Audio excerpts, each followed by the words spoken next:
the Amazing Women Speak podcast, inspiring and motivating every Black woman to own, honor, and execute her amazing, individually and collectively, as it was established at birth. Good evening, and happy Sunday. I'm Crystal L. Gunn, and welcome to another episode of Amazing Women Speak. Thank you to those of you who have been riding with us for these past seasons, and welcome to those of you who have now found us in season 4. Stick around. I promise you, you will be inspired. So while you're settling in for the show, hit the share button. You know the routine. Share Amazing Women Speak so your friends and followers can get in on this conversation, which, again, I promise you will be enlightening. And strength is often seen as pushing through, holding on, and maintaining control. But what if true strength sometimes lies in our ability to surrender, to let go, and trust a path that may be unknown yet divinely guided?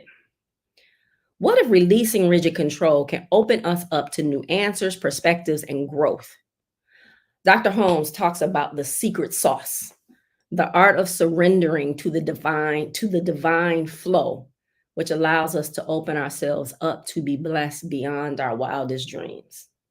So let's talk about it.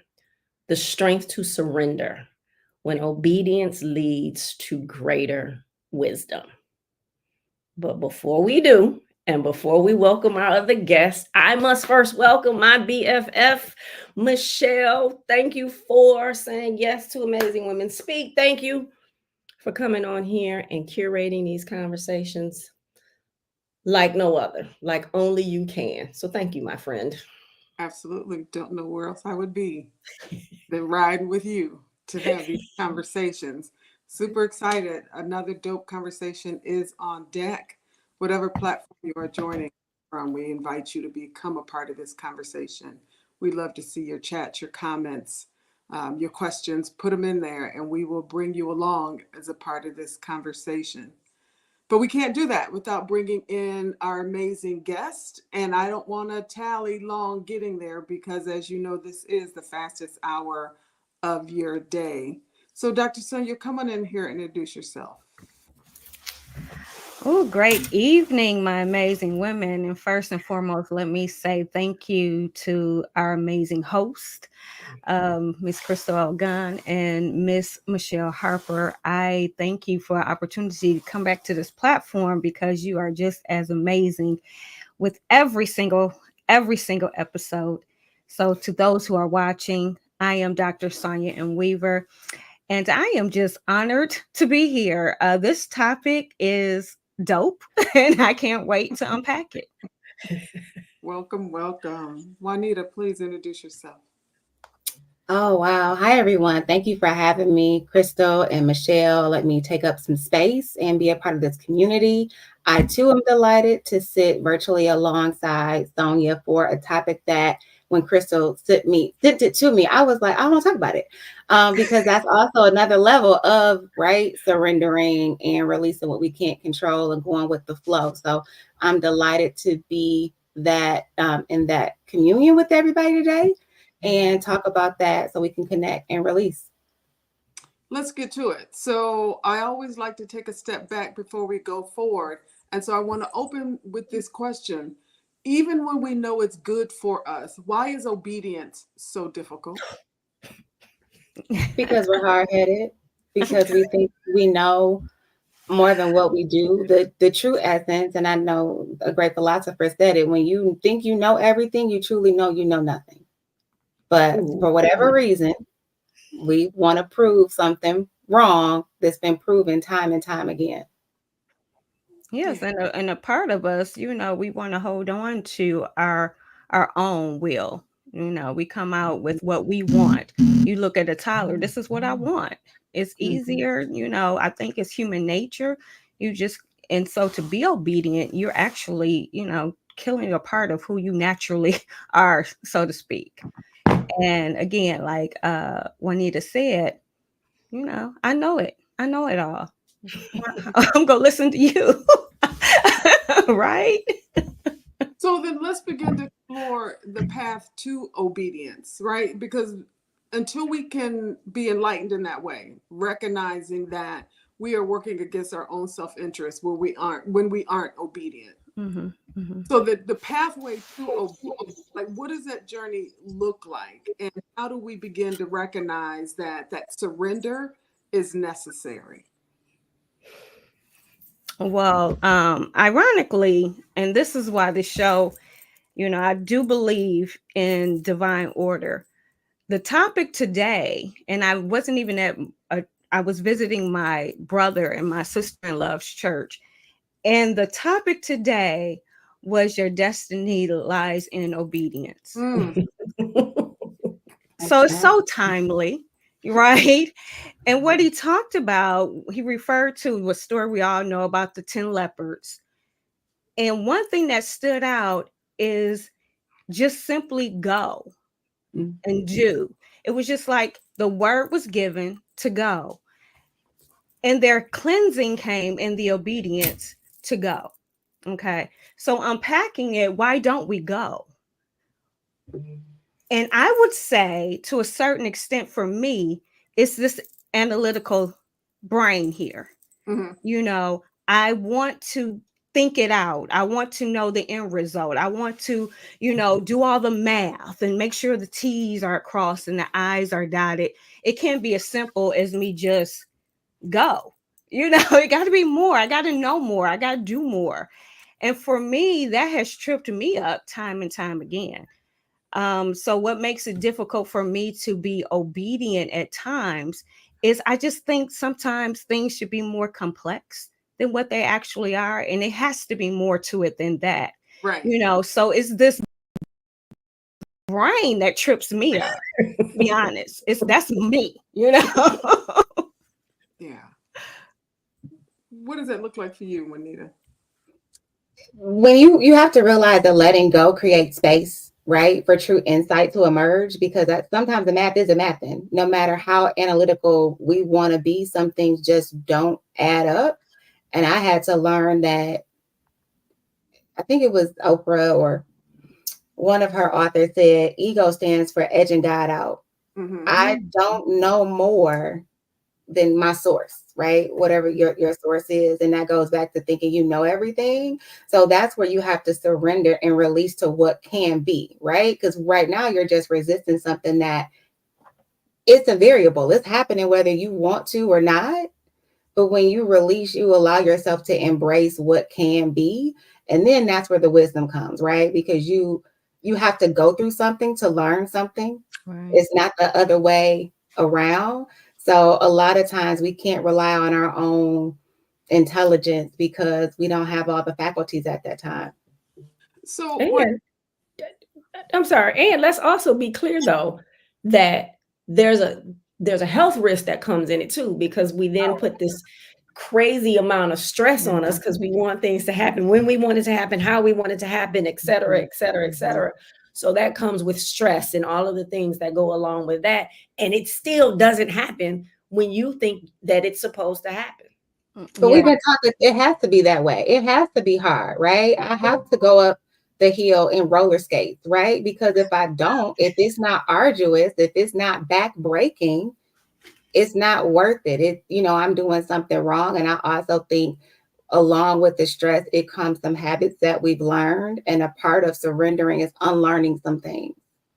Right. And some of the things, like you said, going up the mountain, you feel as if I'm surrendering, I'm losing some of my strength as well. I know for me to surrender, I have to put down the cape. Surrender isn't a weakness. It's making room for, strength beyond our ego, beyond our understanding. And you only get stronger by doing that. So let's talk about breaking that socialization, because as Black women, it's the plight, right? Mm-hmm. And so to surrender is weakness. And one thing will not be called is weak, right? We've been socialized that we have to go up the hill on roller skates in order to achieve the thing, because nothing is ever handed to us. So how do we begin to address that surrendering isn't weakness? Breathe. We're redefining it. I mean, I'm sorry. What did you say? I said breathe. Oh, A lot of breathe. times Okay. when you're tense and you stress, what's your first natural reaction? Yeah. And I said redefining because when I actually, started looking up the word surrender, there were some things in it that I was like, oh yeah, that's why it's difficult. You telling me to give up, to yield, to concede, to submit. It's all of these words that don't, Right. ha ha ha, get us that fun, fluffy feel. And so we're like, oh, I ain't about to surrender then, because this goes against everything that I see myself as, and that's where I believe a lot of it, because you're talking about the negativity of the words. Mm-hmm. But as Juanita said, it's really the opposite that you find in the surrender, the strength that comes with the surrender. I mean, just like she said, to make room. Wouldn't it be nice to not have to know it all?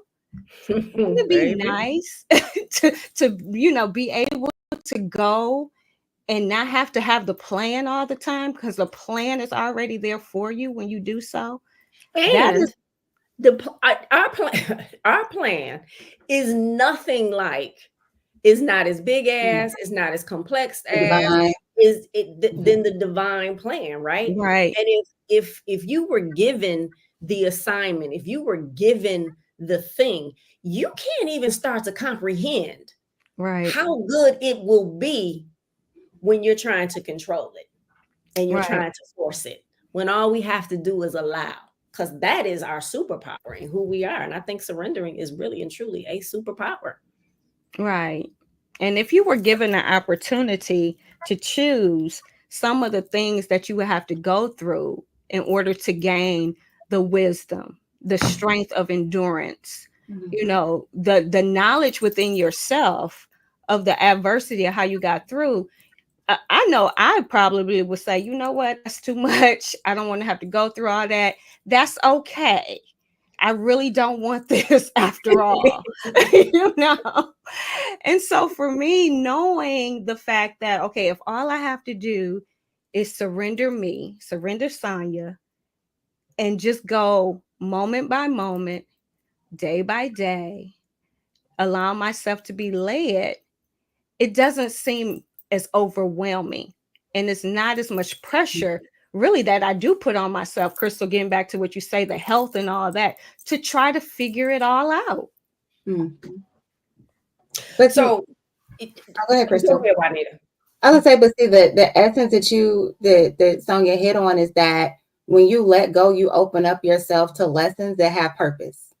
I always say the adage, one day it'll make sense. Sometimes you wait a long time for that one day. It may come in 1 month, right? It may come in a different season, but you're better for it. I correlate that to if we've ever been driving somewhere in GPS and we go the wrong way, and then a month later you're going to go meet somebody, you're going to the doctor's office, and you're like, oh, when I went the wrong way the other day, I did drive past this corner. I did see this building. So then you have a level of familiarity. Then you have a one up on, oh, I know how to park. You know what I mean? But in the moment when you got lost the first time, you're angry, you late, everybody can't drive. So that's another surrender of getting out of your own way. Or I think we all can attest to driving somewhere and there's traffic and you may say, if I left earlier or had I left then, that's also going in the same divine flow that you talked about earlier as well. But you're calm when you come to that realization. Because you get the ability to say, what is this moment trying to teach me? Teach me. Exactly. But in stress, you block everything out and you're not looking to understand. You're looking to be right. Oh, I like that. Looking to be right. No, but that's a learned behavior. I desire to understand. I desire to understand different people's perspectives. How did you arrive there? Like, what lens or lived behaviors did you have to get there versus me arguing my point to be right? Because then we're both going to miss the point of an exchange and the lesson and what I can take from this situation or the knowledge that you're trying to share. Again, we're getting our own way. So how do you turn the corner, right? Like one of the things we always like to talk about is the process, right? And so oftentimes the women that come on our show have learned the strategies, right? And they can talk about the other side. we have listeners who are struggling, just trying to figure this crap out, right? So how do I turn the corner when I've got all these things coming at me? Even I hear you saying, right? Like surrender is a gift. I don't know how to do that. Mm-hmm. How do I turn the corner? I can remember a day as if it was yesterday. And I'm going to go a little spiritual here because that's where it started for me, where I said, this can't be what life is about. It really can't. And if I am a Christian raised this way, then I had to put the mirror up and recognize my disobedience and say, if the word is the word, I'm going to attempt to be as obedient as I can with this word, with expectation that all of the promises that are in here are going to be fulfilled in my life. So in that moment, I chose obedience, and in some way I surrendered, right?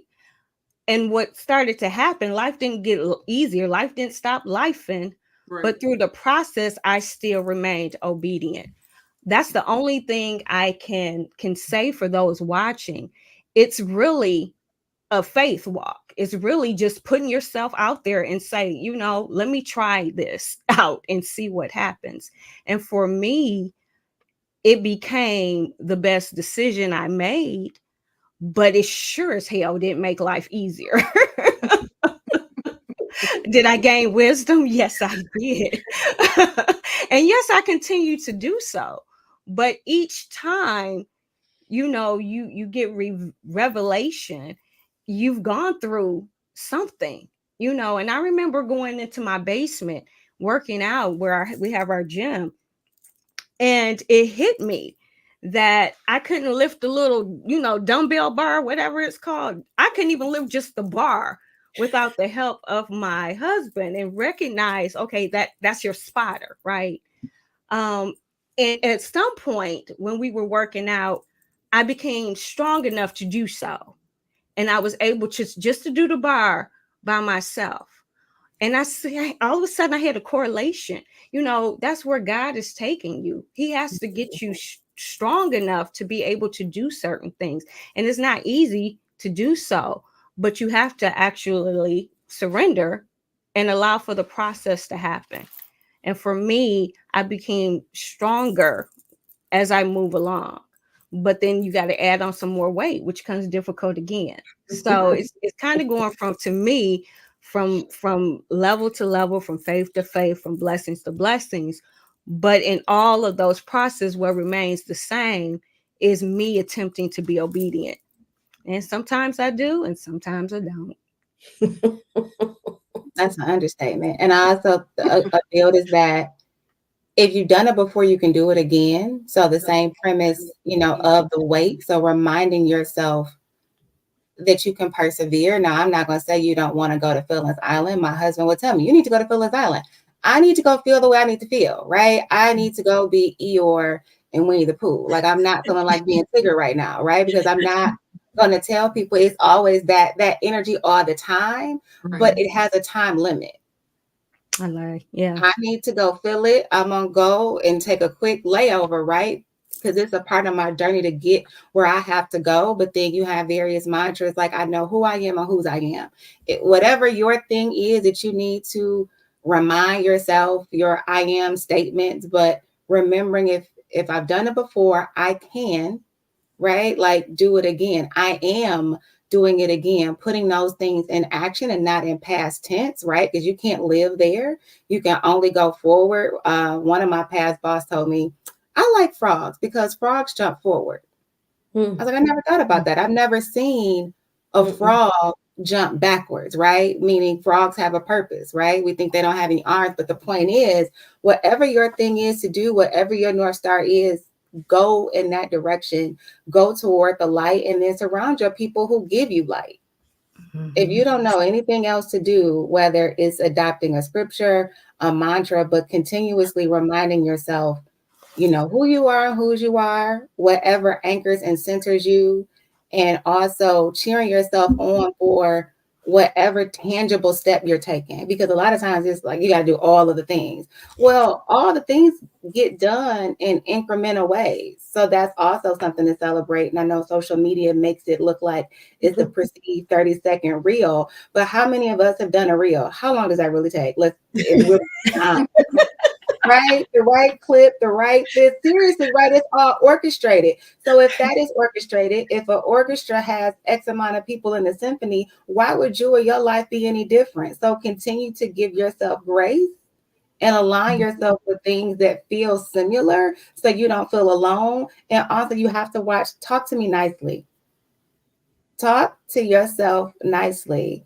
I go to Feelings Island, but when I get back, I dust myself off and talk to myself nicely. And it's faith, and then you have to switch the way that you look at a thing. Because when you start recognizing, oh, okay, this is divine guidance, because you got an answer to a thing. And you didn't have to jump this hurdle to get the answer to the thing. That's part of that surrendering. And I think you both said it's not to make it easier, but it does make it better. And you bumped your head long enough. Like at this point, why not just surrender and say, okay? And that was for me. This is not what I'm accustomed to. God, use me as you see fit. I can't do this my way anymore. I gotta surrender and do it some other kind of way. And when you do that, again, you're still walking up a hill, but now you have that divine guidance that's gonna help you get up that hill without stumbling so many times.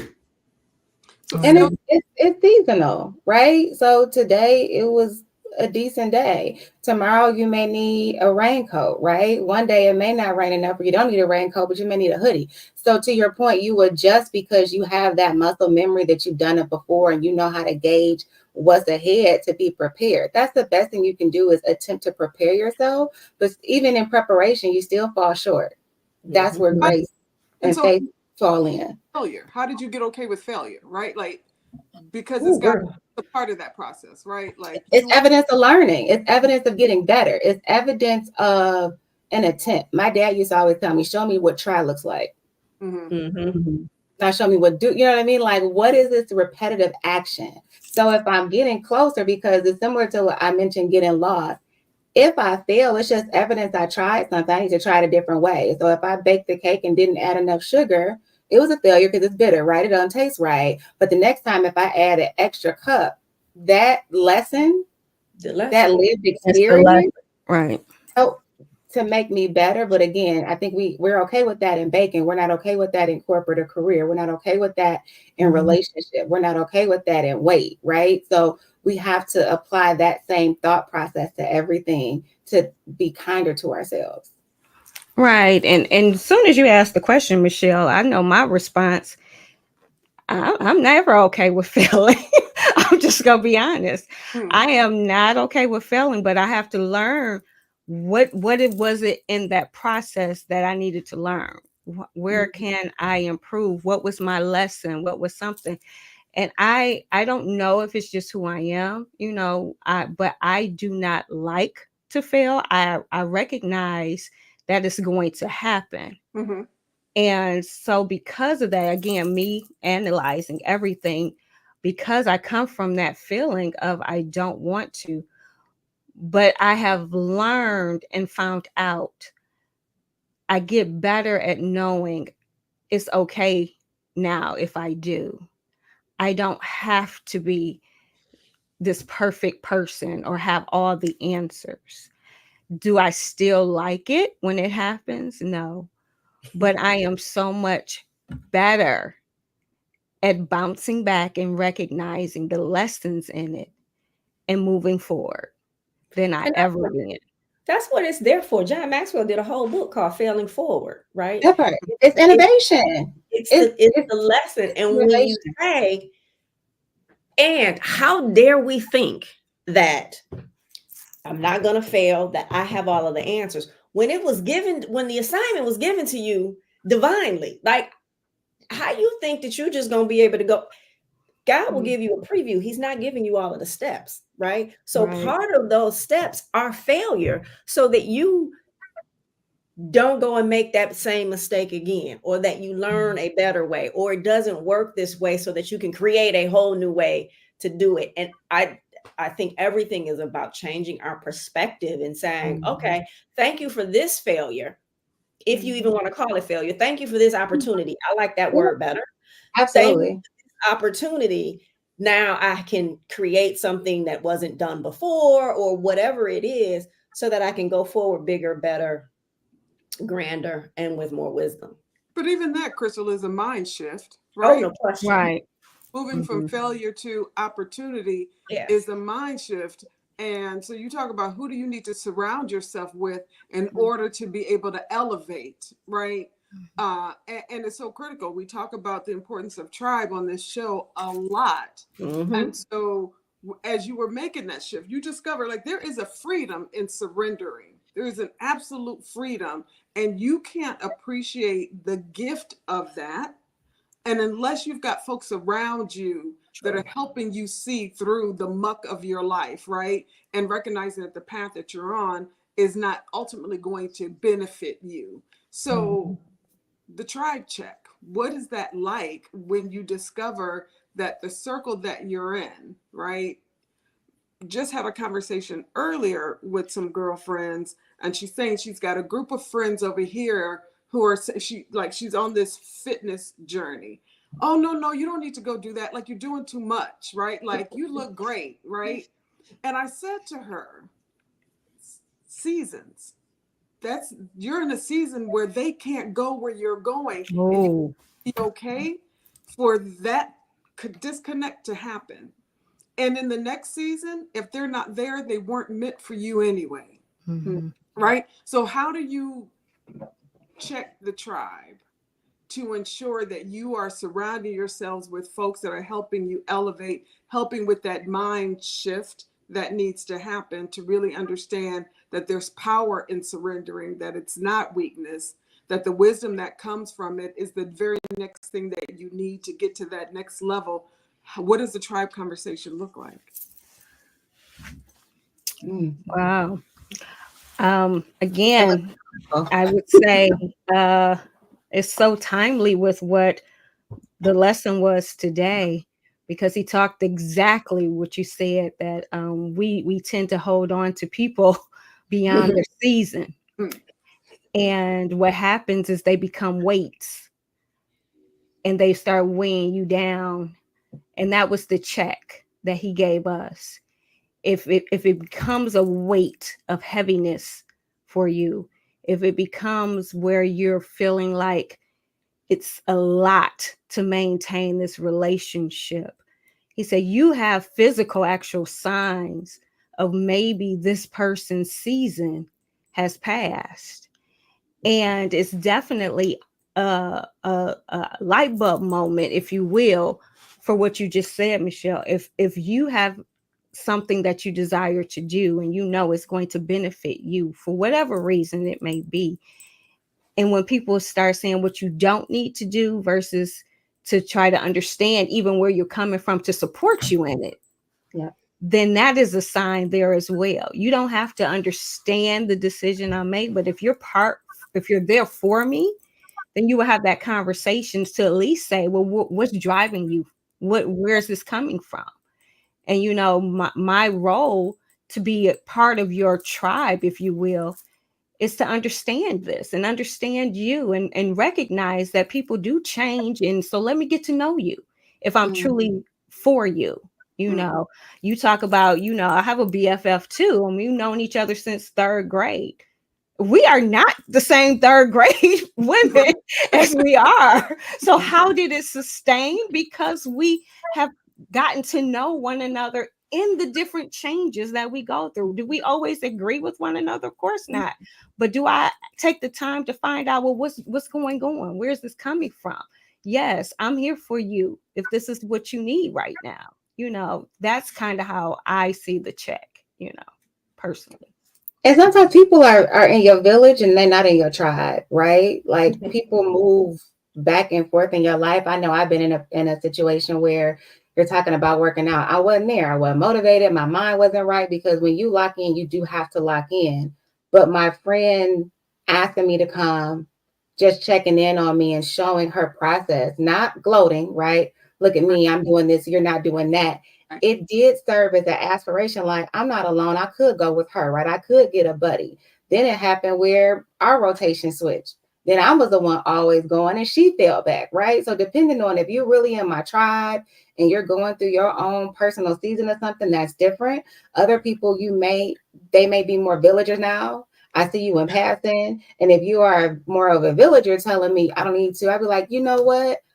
That's a really interesting perspective, right? And then if you decide to share, you can share. You say, thank you for that feedback, and keep going. Because at the end of the day, you have to have your own knowingness.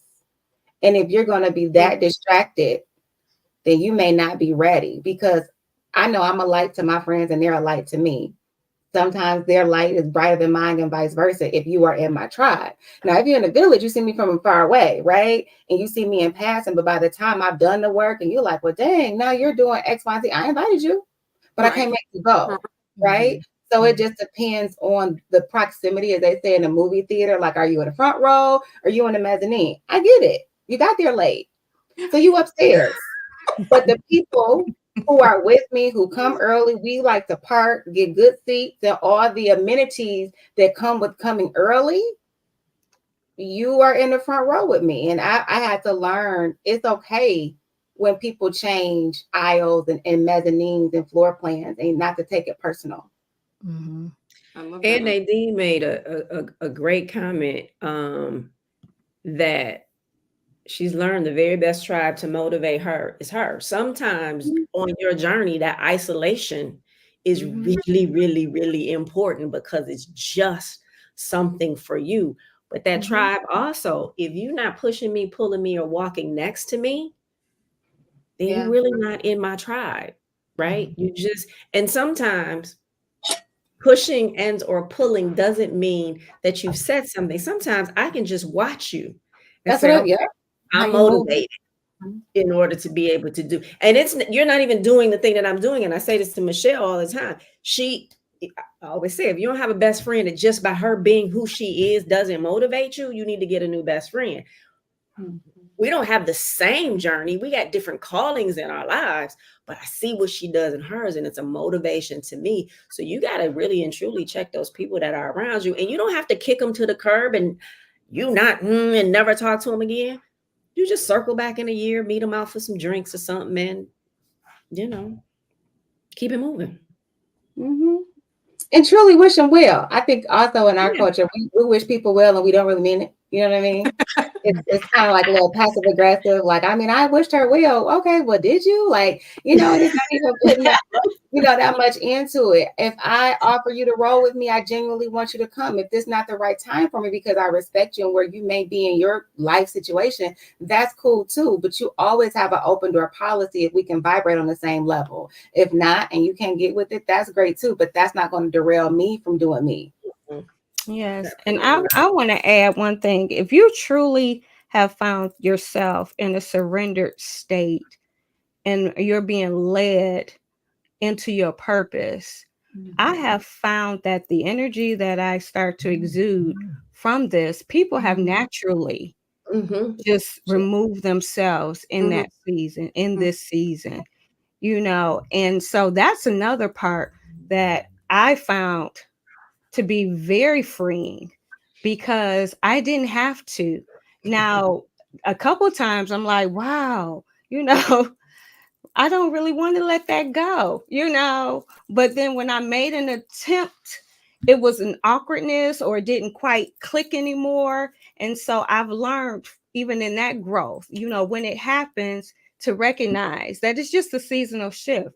And I've come to be okay with, like Juanita said, it doesn't mean that it never will come back to fruition. It just means in this moment where I am and what I am doing is just not happening right there. That relationship isn't, cohesive to where I'm at right now. So you walk this path, and you, at whatever stage in this journey that you're in, that you recognize the gift of surrender. what would you tell your younger self?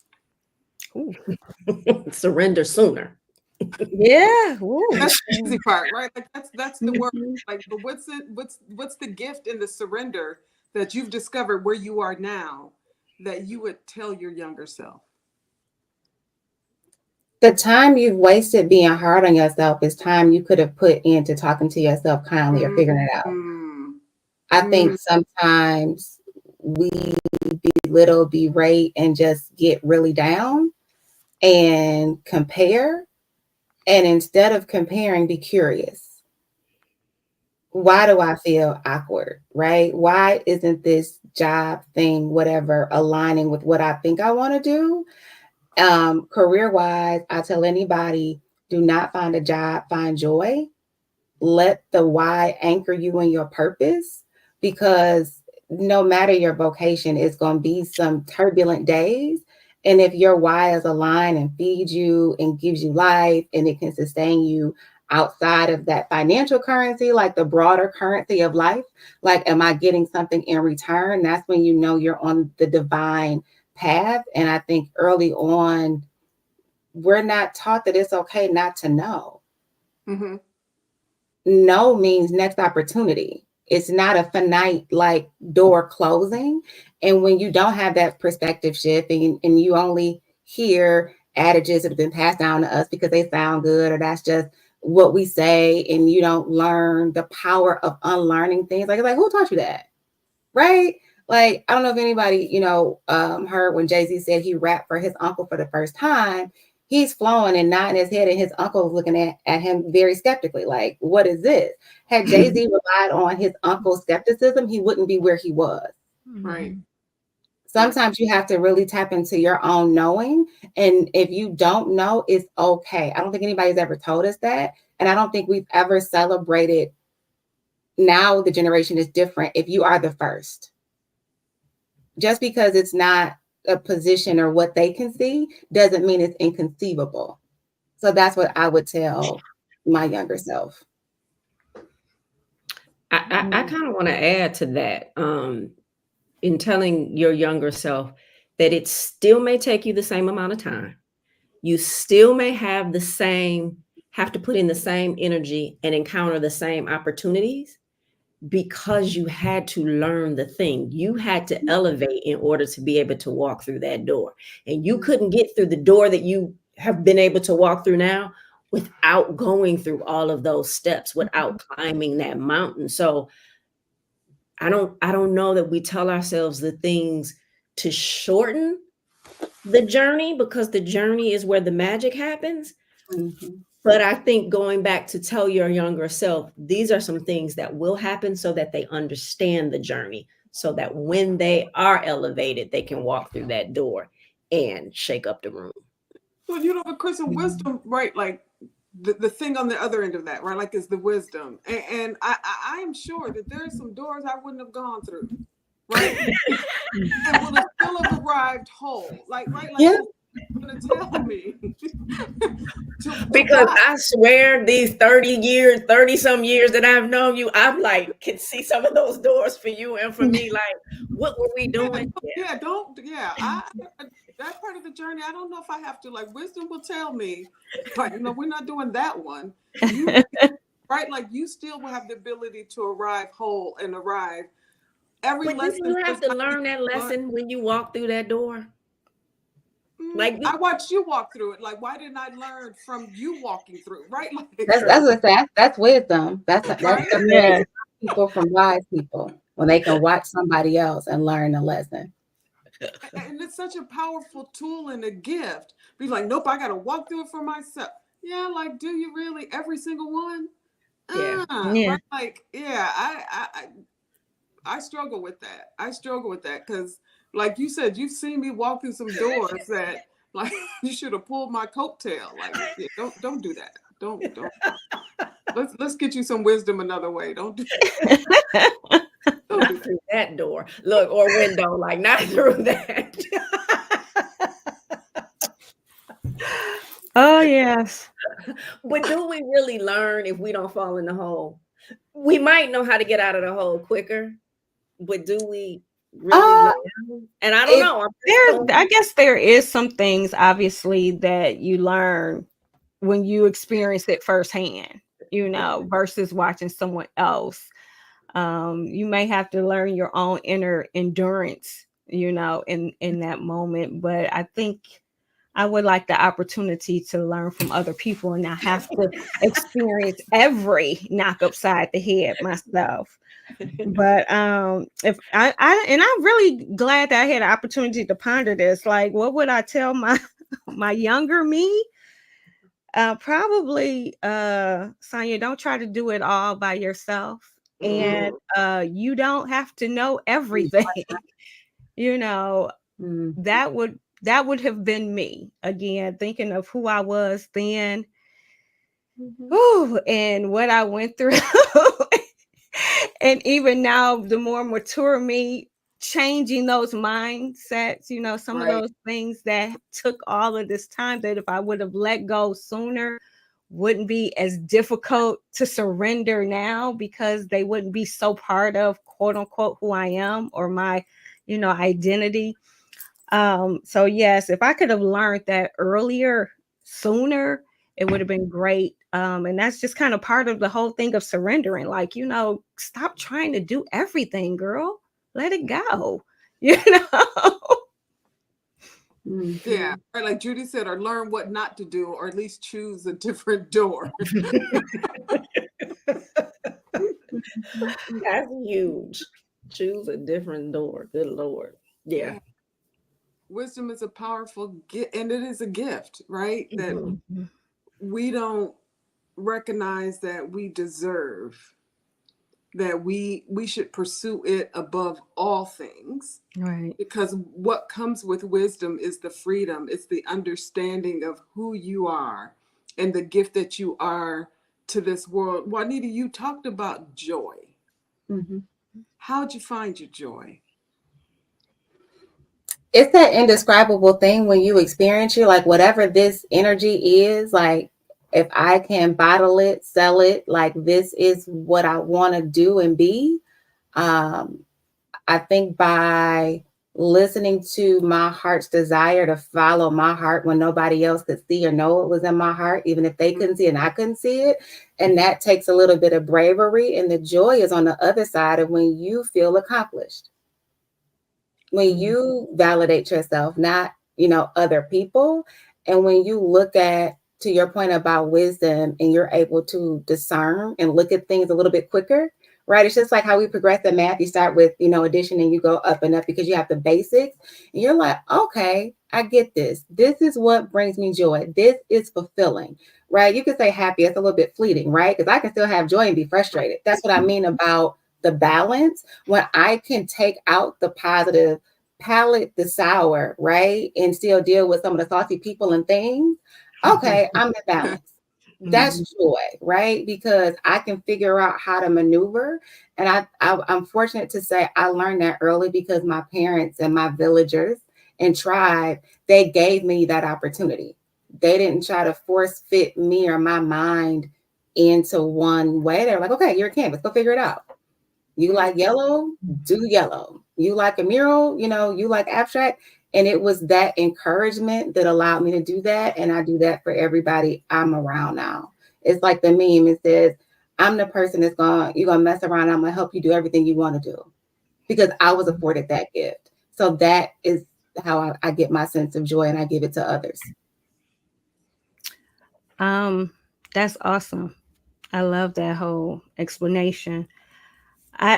I kind of pondered that for a long time, and the closest thing that I was able to come up with was actually this past summer when I was working with young people, and I told them I wanted them to trade in their B, because we were talking about business, and so I said, I want you to trade in your B, a job, and change that B from, I'm just being, I'm just, here to be what you want me to be. And I want you to trade it in for your why and have joy. Trade it in for your why. What is your why? What do you want to do? Why do you do what you do? What brings you purpose? And when you can focus on your why, that bigger thing of what you're doing, then in that why is where you find your joy. And that's kind of how I explained it to them. So when I told them, I don't want you just to do a job, you got to let that be go, just being what they want you to be, you know, and focus on your why. Yeah. At times people confuse a job as doing, right? People have to remember they're a human being, not a human doing. Like it's fullness, you know, to Sonya's point about being and not just doing. And I never forget, for me, my joy was knocked out early. And I was like, I'm never gonna let this happen to anybody else. I remember telling a lunch mom, you know, I want to be a nail tech. Don't tell your parents that. Like, she squashed my dream. Have you ever had someone tell you something, they're so excited? That's the joy I'm talking about, bottling up. And now I look at this space of hair and makeup and what it means, and, you know, Pat McGrath and all these people in the lip bar. And it's like, I needed somebody to support that light. Right. That was 4th grade me. But that's what I mean by 8th grade me. I'm on and popping, right? So whatever that light is in people, I desire to amplify it. So I know whatever field I work in, whatever my title is, right? That's my true job. My true job is to elevate and magnify your light. It might, by way, come by doing one thing or the other, but that's what keeps me centered and anchored into my purpose. I love that. Like, sprinkle that for folks, especially the Black woman, right? Like, that's why we intentionally center us in these conversations, because of the burden that we bear just trying to exist in this world. And to surround yourself with someone who wants to ensure that we're going to change this light switch into a dimmer, and I'm going to help you rise at the right level so that you can shine as bright as you want to shine, and help you see the gift that you are to this world, is an amazing thing. And so, Juanita, I thank you for lifting that up, right? Like, when you said, what's my purpose in life? It's to ensure that everyone else gets that thing that somebody tried to deny me of, is what we need more of sprinkled in this world. And I thank you for that gift that you offer other Black women. Thank you. And that's the thing, we only know because in some facets people may have seen that as a failure. And I was like, no, I'm gonna get you, right? I'm gonna teach you, right? Like what this should look like to me, right? Because think about it, if everybody had that bright light of that inkling, and if you just squashed out their spark, how many things would we not have?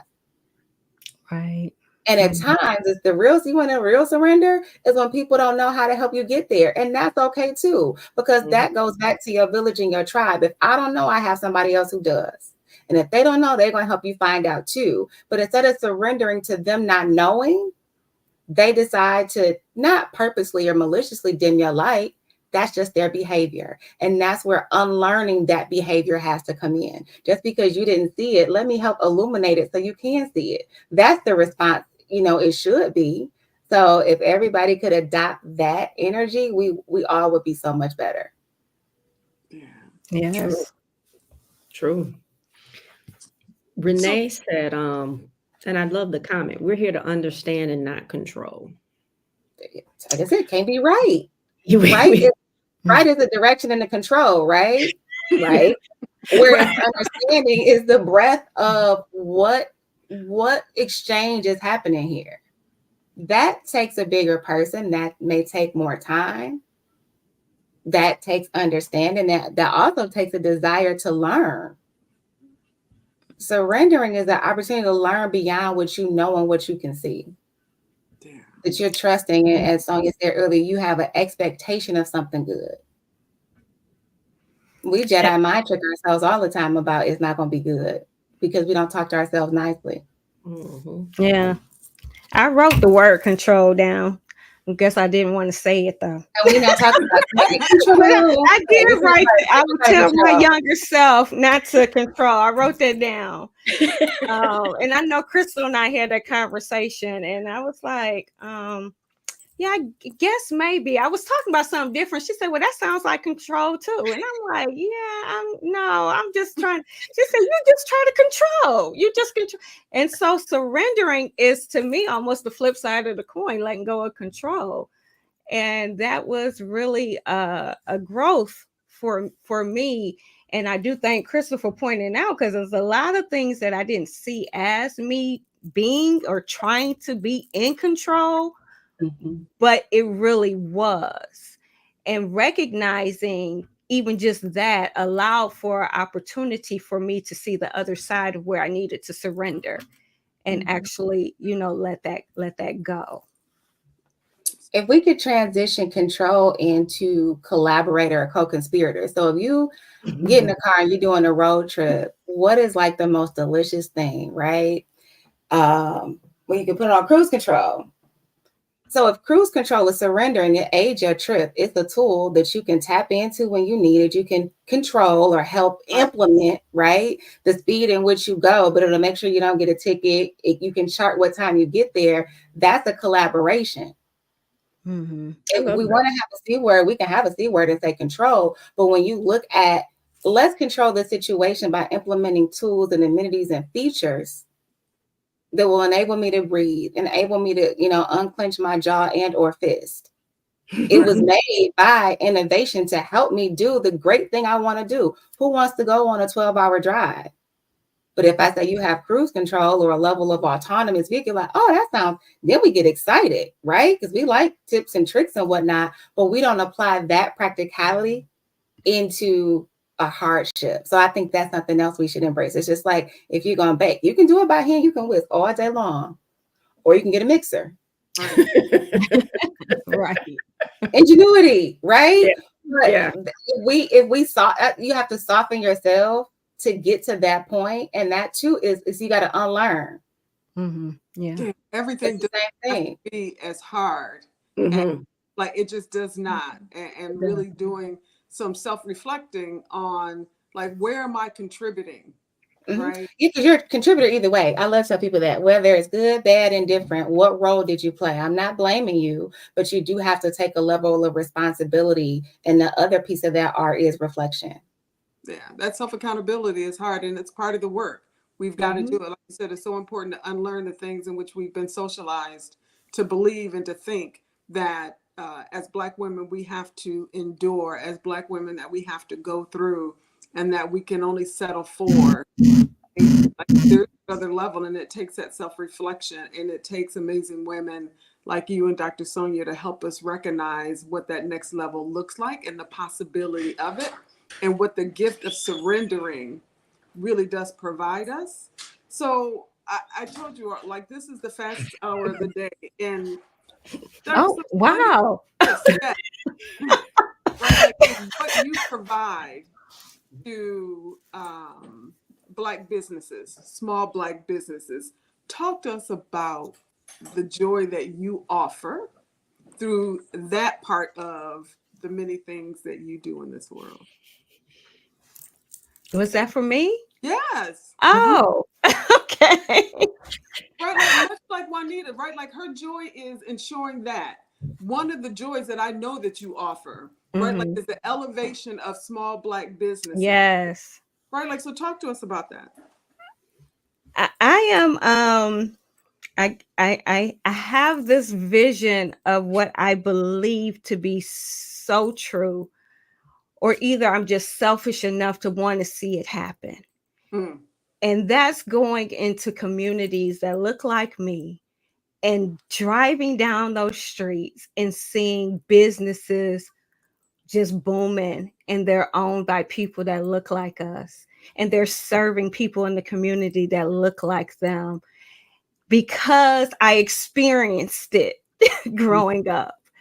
And so it pains me when I see vacancies and burnt out and all of these different things, because I really truly believe that we all have a purpose and a desire and a gift. Like Juanita said, even if you are foreign, you have this exciting, moment of wanting to do X, Y, and Z, then you can do it. Doesn't mean you do it for your entire life, maybe not, but that you can do it.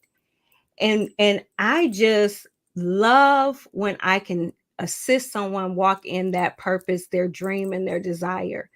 And I can help be a part of making it happen, and or connecting you to that resource you've been looking for. And it comes from this reputable person that you come back and say, you know, they did an amazing job for me.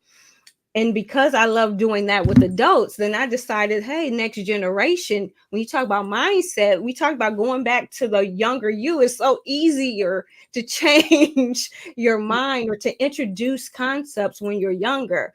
So, you know, just having the curriculum to show how to start a business all the way hands-on to execution. And in the process, filling in the gaps for our kids that don't even know how to do currency exchange. That is one thing that we learned over the summer. You know, wow, you guys need to know how to exchange money. I don't, you know, those were kind of the things that give me like this joy, just helping people be aligned so that we don't have that saying that the best inventions or the, you know, are found in the graveyard, or the best ideas, or whatever that saying is. But you have an opportunity while you're here on this side of heaven to actually walk in some of the desires that you were here for.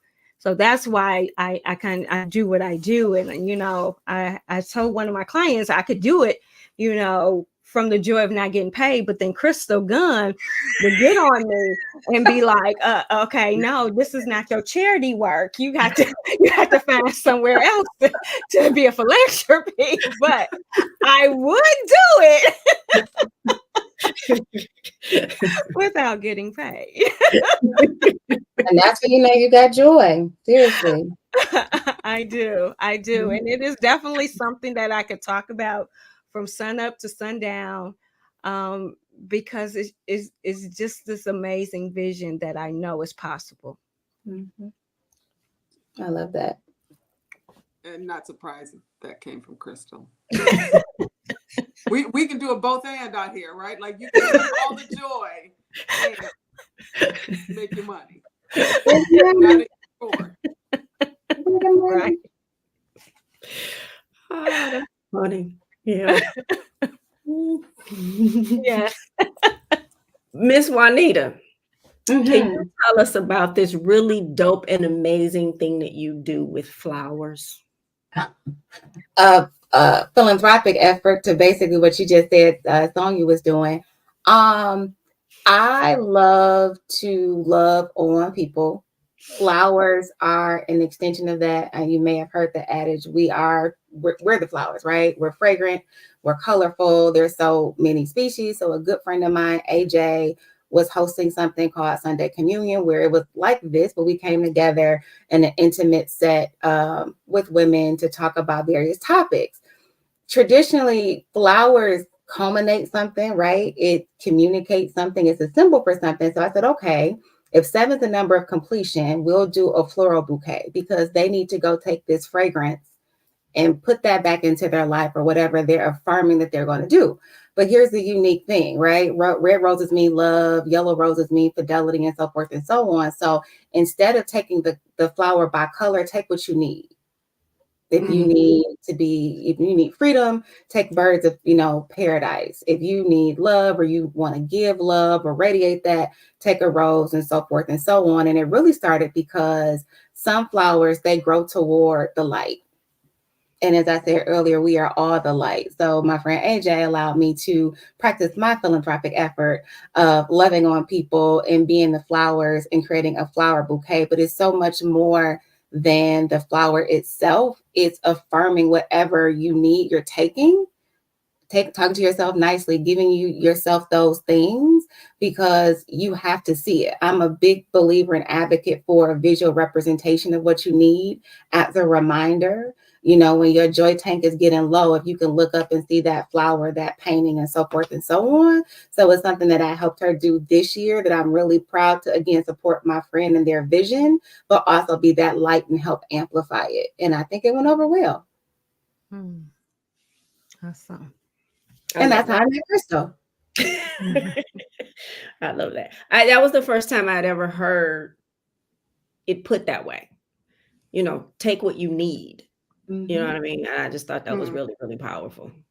You have to see beyond the beauty, right? Even in surrendering or whatever the lesson is, like you said, what is this lesson teaching me? So encouraging people to look deeper in the flower, to educate and sustain and nourish themselves visually, and through all your senses, right? Because they're fragrant. And then that allows you to connect to something deeper than just flowers, right? Because I think we hear that, I don't want no flowers. Well, have you ever thought about what kind of flower you would want if it was medicinal, if it was healing, if it was appealing to you? Like, why do we take flowers to the hospital? They're a bright spot in someone's life. So if we can help, and again, unlearn and teach some things. Uh-oh, she straight froze up. Say that part again, that if we can unlearn, because then it froze up. up. You have to unlearn, because I think people don't take stock in the acting tradition of things. It forces you to stop and think. If you chose your 7 flowers, right, for number completion and what you need, don't be greedy, right? Just think about it. If it was a potluck or if everything was free, you would take a bunch of stuff and it wouldn't have any meaning. But if you have to be purposeful and choose wisely, Right. it has greater meaning. So now I would hope, in those divine moments or flutters in life, if you ever were to get a birds of paradise, it will anchor you to freedom. It will anchor you that is someone's favorite flower for that reason, the beauty beyond the color, but the meaning of it. So that's just what I wanted to help, again, illuminate for the women that came to the event. So as we wrap this conversation up, They said it's an hour. That went by.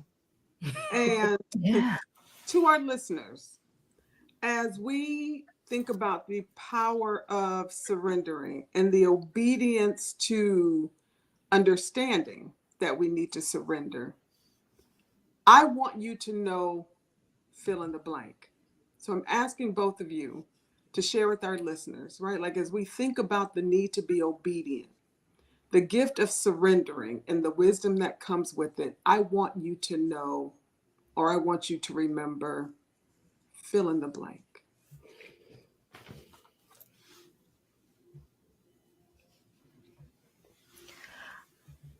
I want you to know that greater wisdom comes because you're being led by an all-knowing God. Thank you. I want you to know you are light. So let your light shine bright and don't dim it for anyone. Love that. A beautiful reminder, both of those.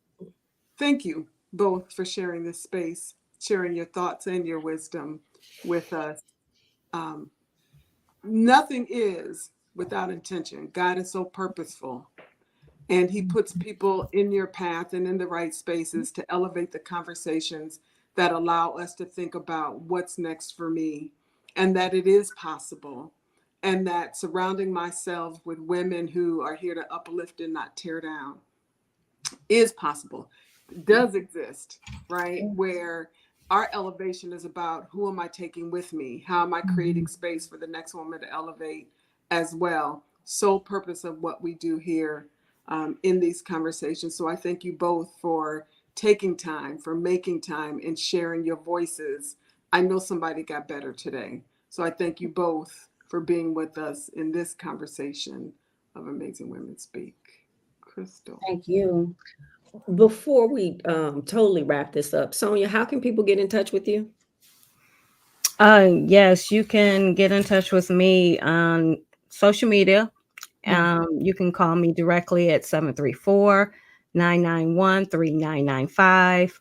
My website is sonyamweaver.com, or you can go to Linked. That's another way you can reach me at areyoulinked.com. And I would love to just share with you wherever you're at, however your needs might be met. Absolutely. Thank you for this time and space. Juanita Slappy across all social media platforms. Shorter is Jadshu, Jadshu. You'll be able to find me there. So I look forward to any questions.